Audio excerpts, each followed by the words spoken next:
Ok, bienvenue chez cette série de présentations concernant trois types de feux. Comme vous le savez, on a fait déjà la même chose en néerlandais pour les collègues néerlandophones et maintenant c'est le but de faire trois présentations en français pour vous autres concernant trois types de feux, la façon dont on regarde les différents incendies qu'on a à l'heure actuelle. Donc, côté pratique, prenez un bic, prenez du papier. Durant les présentations, je vais vous poser des questions.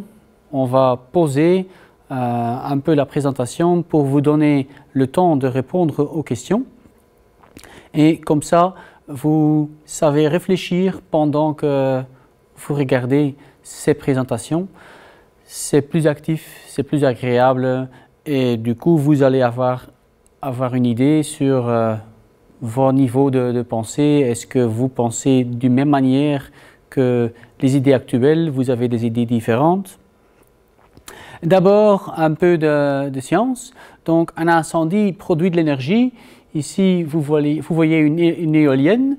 De l'énergie, ça s'exprime en joules. Le joule, c'est l'unité de l'énergie. C'est une unité très petite. Ce qu'on a à l'incendie, les Anglais appellent ça le heat release rate.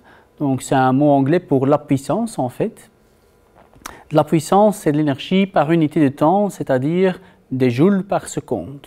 Un joule par seconde, ça s'appelle un watt. Vous connaissez tous les watts. Les micro-ondes, par exemple, dans votre cuisine, c'est plus ou moins 1000 watts ou 1 kilowatt. 1000 kilowatts, par contre, c'est un mégawatt. Donc, watts, kilowatts, mégawatts, c'est des termes qui sont un peu importants. Cette éolienne ici, peut-être 3 mégawatts, 4 mégawatts, c'est ça l'ordre de grandeur. 4-5 mégawatts, c'est aussi l'ordre de grandeur au niveau de puissance d'un feu de chambre. Si on a une chambre en feu et le feu est pleinement développé, alors la puissance sera environ 4-5 mégawatts. Donc, maintenant qu'on a eu une petite théorie au niveau de physique et les unités qu'on va utiliser de temps en temps, trois types de feux, ça veut aussi dire trois types de travail et on va commencer avec le premier type de feu. J'ai quelques peintures pour vous autres. Donc, sur la peinture ici, on a des feux durant l'Antiquité. Regardez cette image. Ensuite, on va avancer directement quelques milliers d'années. On va aller vers le Moyen-Âge. Aussi, une peinture d'une ville où il y a un feu. Et on va encore ajouter quelques milliers d'années, peut-être 1000, 1500, plutôt 1000. Et on est à l'heure actuelle. On a une photo d'un incendie. Y a-t-il un rapport? Y a-t-il un élément qui se répète pendant toutes ces photos? Ben oui. Comme on dit à Bruxelles, ça clash d'or. Le feu est ce qu'on appelle pleinement développé. Les flammes sortent à travers les ouvertures. Maintenant, on va aller un peu dans la théorie et je vais vous poser une question. C'est quoi le feu? Ça veut dire quoi le feu? Dès qu'un feu a commencé, les flammes sont là. Comment ça se fait que le feu continue à brûler? Est-ce que vous pouvez expliquer cela en détail? Donc prenez votre bic et votre papier, réfléchissez à cette question.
Ceci est un dessin que j'ai trouvé dans un livre scientifique qui permet d'expliquer le feu.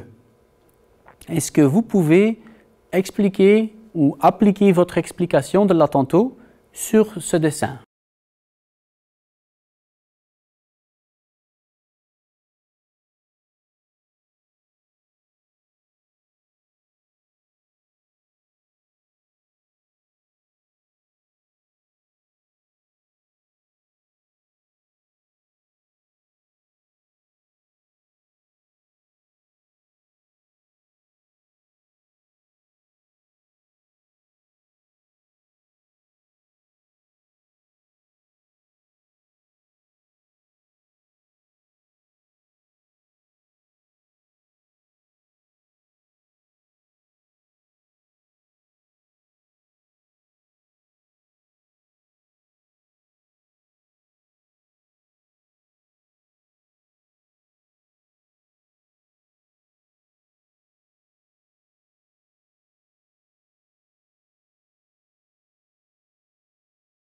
Ok, j'espère que vous avez trouvé quelque chose. Maintenant, l'objectif, c'est de voir est-ce que vos réponses sont plus ou moins identiques à ce que je vais vous raconter. Donc, le schéma ici, il y a plusieurs choses là-dedans. Donc, le bloc en bas, ça représente les combustibles. Vous voyez les flammes et ensuite, il y a toutes ces flèches noires ici en bas et les flèches blanches qui montent. Les flèches noires, ça présente des transferts d'énergie.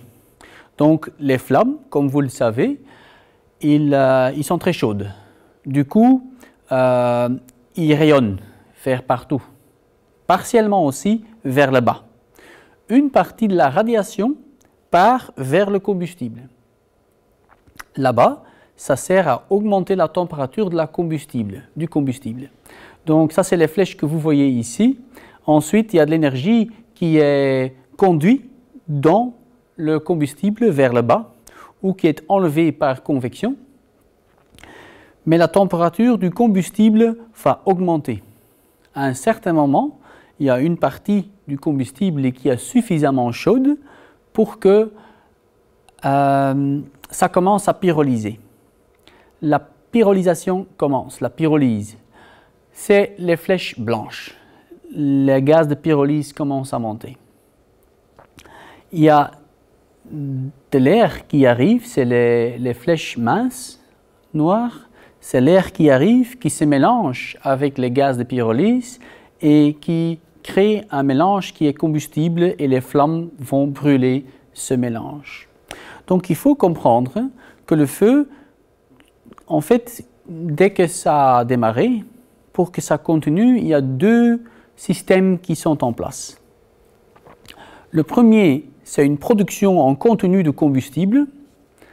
Les flèches noires, c'est transport d'énergie vers le combustible, où la pyrolyse produit des gaz. Ça, c'est le transfert de masse. C'est en fait du masse qui monte sous forme gazeuse. Ça, c'est le premier processus. Le deuxième processus, c'est la combustion même. Les gaz de pyrolyse se mélangent avec l'air frais et brûlent. Donc, deux processus en simultané. Pour éteindre, il faut interrompre un ou les deux au même moment. Point suivant, c'est encore un terme anglais, the mass loss rate. Je me rends compte que pour beaucoup d'entre vous, c'est un nouveau terme et peut-être l'anglais, c'est un peu effrayant.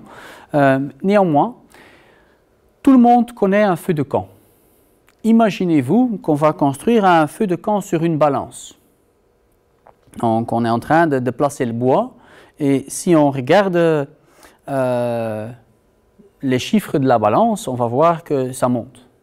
Disons que j'ai 50 kg de bois sur la balance au moment que j'allume mon feu de camp. Dès que le feu de camp est allumé, qu'est-ce qui va se passer des chiffres sur la balance? Les chiffres, ils vont commencer à diminuer. Les 50 49,00, ça va devenir 49,999. On va avoir perdu 1 gramme. Et ensuite encore 1 gramme. Le poids qui se trouve sur la balance va diminuer. Ça part vers où? Ben, ce que vous voyez, c'est en fait les gaz de pyrolyse, le poids des gaz de pyrolyse. C'est du bois solide qui se gasifie et qui monte. La vitesse avec laquelle ça se passe, ça s'appelle the mass loss rate. Donc, the mass loss rate, ça s'exprime en kilogrammes par seconde ou en grammes par seconde. Ça donne une idée de l'intensité de l'incendie. Si on perd beaucoup de masse, ça veut dire que ça brûle fort. En fait, le premier type d'incendie, c'est le feu ventilé. Et j'en suis convaincu que tout le monde connaît cette courbe avec les différentes phases, l'amorçage, le phase de développement, le flashover, le feu pleinement développé et le déclin à la fin. Maintenant, j'ai une question pour vous. Quand est-il contrôlé par le combustible? Est-ce que vous pouvez indiquer, copier le diagramme et indiquer où est le feu, où est-il contrôlé par le combustible?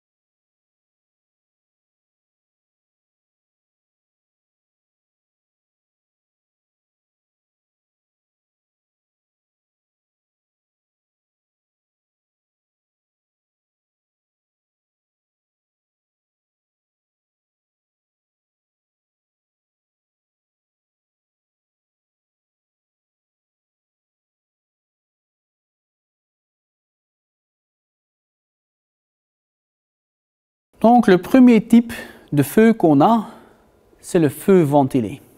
Maintenant, j'ai une question là-dessus. Est-ce que ce feu, est-ce qu'il se comporte toujours de la même manière? Est-ce qu'il y a des variations possibles?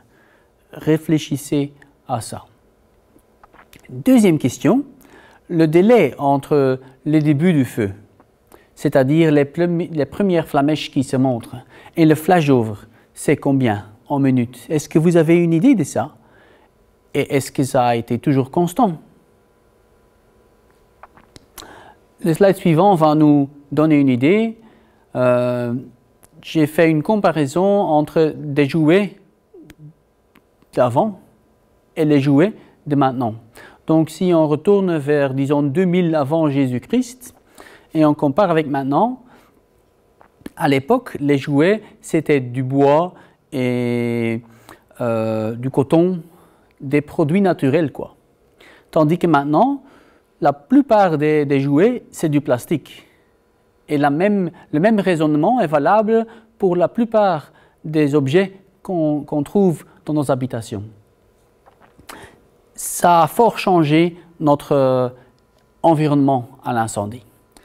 Cela nous amène à un premier grand changement qu'on a connu dans le comportement du feu. Le type que vous voyez ici, il s'appelle Steve Kerber. C'est le directeur d'une institution américaine, une entreprise en fait.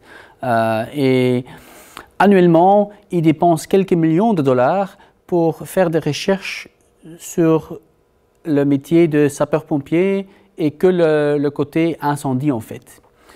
Ils essayent de trouver des meilleures manières pour éteindre des feux, d'être plus efficaces, de travailler plus en sécurité. Et une des choses qu'il a trouvé très impressionnant, il y a presque 10 ans déjà, il a foutu le feu à plusieurs chambres avec du mobilier qui avait été produit dans les années 50, dans les années 70 et du mobilier contemporain.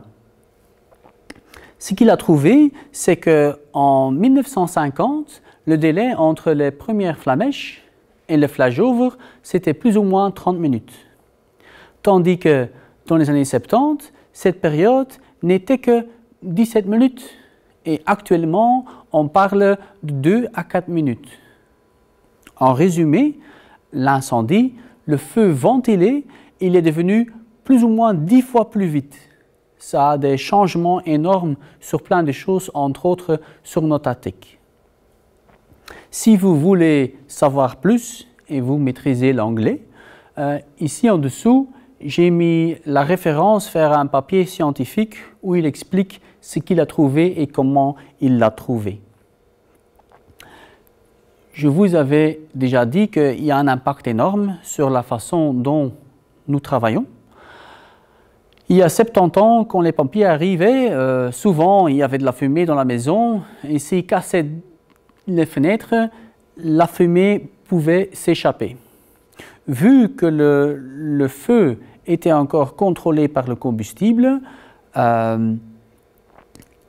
ventilation supplémentaire n'avait pas d'effet. Le feu était contrôlé par le combustible, les fumées s'en allaient, le feu ne grandissait pas, donc du coup, c'était un bon truc, quoi. Tandis que maintenant, c'est fort différent. La plupart du temps, quand les pompiers arrivent au lieu de l'intervention, le feu est contrôlé par la ventilation et ça veut dire qu'une ouverture va augmenter la puissance du feu. Et il faut réaliser que ouvrir la porte pour entrer de la pièce, ça suffit comme ventilation pour produire un flash-over induit par la ventilation. C'est des problèmes qui n'existaient pas à l'époque. Donc, ça, c'est des conséquences du premier grand changement, c'est-à-dire beaucoup plus de plastique et le feu qui est devenu plus ou moins 10 fois plus vite qu'avant. Donc, j'ai deux abréviations ici. FC, c'est une abréviation anglaise de Fuel Controlled et VC, c'est Ventilation Controlled. Donc, contrôlé par le combustible et contrôlé par la ventilation. Donc, il y a deux régimes de combustion qui existent. Un feu, il est soit contrôlé par le combustible au début, soit contrôlé par la ventilation. Donc, les deux sont possibles. Quand un feu est contrôlé par le combustible, c'est le combustible et ses propriétés qui déterminent comment le feu va évoluer. Si ça se fait, par exemple dans une pièce et il y a un canapé qui est en feu, le feu va devenir de plus en plus grand et c'est la réaction de la canapé qui va déterminer la vitesse avec laquelle le feu propage. Tout le monde connaît, je suppose, l'exemple d'un sapin de Noël. Surtout quand les sapins de Noël sont secs, ils brûlent énormément vite. Le sapin de Noël, c'est du bois en fait.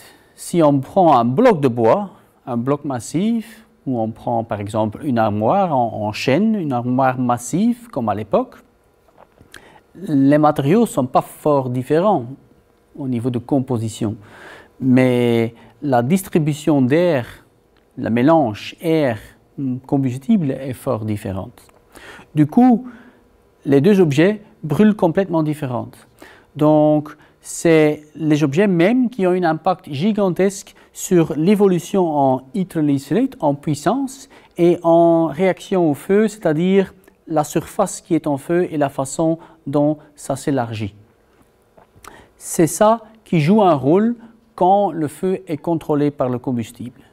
Quand le feu est contrôlé par la ventilation, ou autrement dit par le comburant, c'est la quantité d'air disponible qui déterminera la vitesse du feu.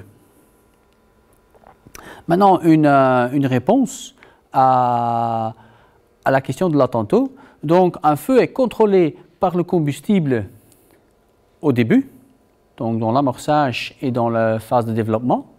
Et après flash-over, pendant la phase pleinement développée, il est contrôlé par la ventilation.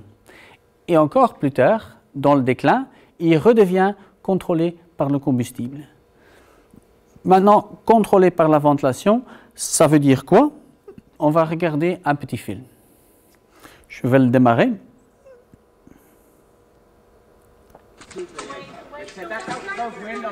Donc, on a un petit magasin ici, et pour le moment, il n'y a que la porte d'entrée qui est ouverte, et vous voyez la fumée qui sort de la porte d'entrée. Il y a beaucoup de fumée, il y a une fenêtre ici, c'est simple vitrage. La lumière que vous voyez ici, c'est une lampe, ce n'est pas le feu. Regardez la vitesse et les couleurs, la quantité de cette fumée. À l'intérieur, les températures montent. C'est tout noir à l'intérieur, à part la lampe. Regardez le niveau de la couche de fumée, c'est fort bas dans la porte.